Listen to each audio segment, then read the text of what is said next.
Right. So as the scientists were studying matter, they found some kind of weird things when they really zoomed in. So we have what's known as classical physics, and that's what explains kind of our everyday life.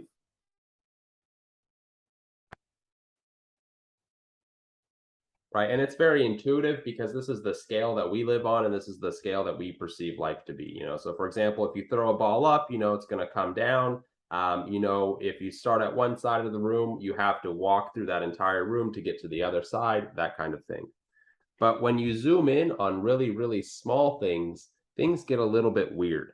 And the physics that you use to explain big things don't really work on small scales. And so we had to kind of come up with a new model of how to describe things on this small scale.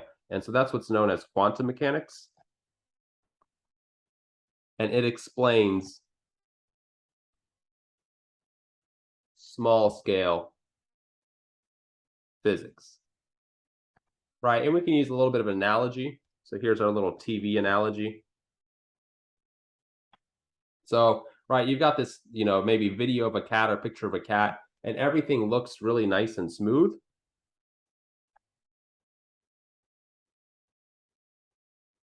Right, you can tell the cat has kind of curves on its ears and, its whiskers and that kind of stuff. But what happens when you zoom in is you just see a bunch of squares.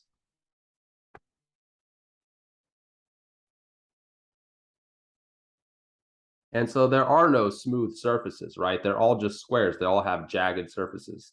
So what you see when you zoom out and what you kind of see when you zoom in are very different. And that's the same thing with our world. When we really zoom in on really, subatomic particles, we find out that it's not quite the same picture on that as that large scale view. So what we're just going to say is at the very small scale, things behave weirdly. They do things that we wouldn't expect them to do. So there's a lot of weird results when it comes through to experiments. One of the most popular ones is the double slit experiment.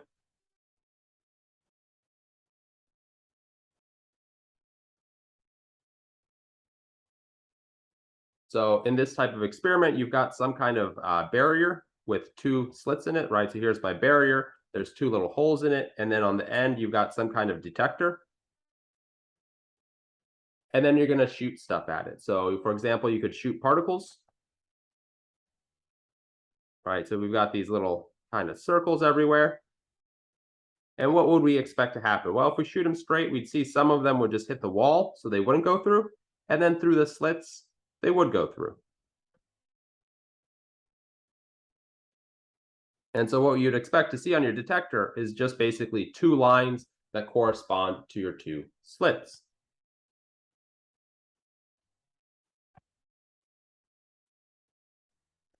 Well, what happens if we shot a wave through this?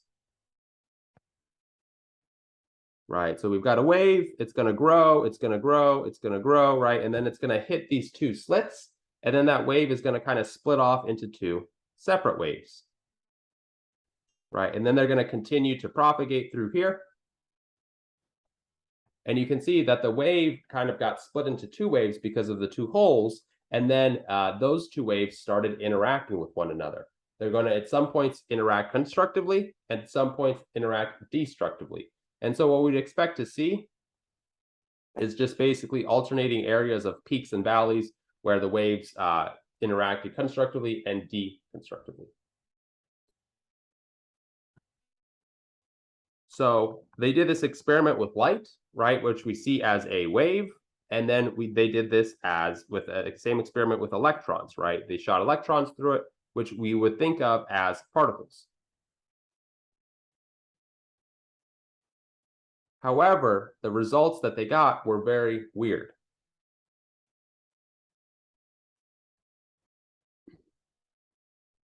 So here's just a picture of it. When they used some kind of electron source and they used a lot of electrons at once, what they actually saw was a wave pattern, right? A wave pattern. You can see that even though it says that's an electron source, we're thinking about it as a wave, and this is the experimental results that you would get. You get a wave type of pattern. So, okay, maybe electrons aren't particles, maybe they're waves. And then they did the experiment again. Here they shot the electrons through here one by one, and what they saw is they keep getting little dots on the detector, right? So it's acting as a particle. But then they keep shooting it more and more and more. And then when they add up all the dots, they see the wave interference type of pattern. And so what happens is particles or electrons aren't waves or particles. They're kind of both or a combination of the two. It's a difficult description to do. And again, this comes through with wave particle duality. When we get to the really, really small scale, there's not really any difference between waves and particles. It's basically you need another model to explain this. So all we're going to say is that the quantum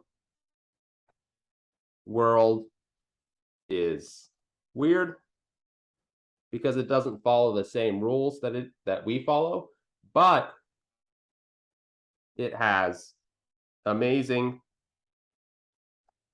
predictive power.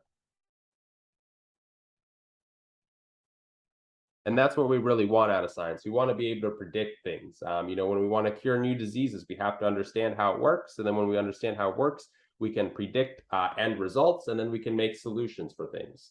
And so quantum mechanics is very, very weird, but it's proven itself to be right time and time again. And it's allowed us to make amazing predictions, which has allowed us to make amazing advances in science. Overall, we won't go too in depth. To really understand quantum mechanics, you need a high level of math.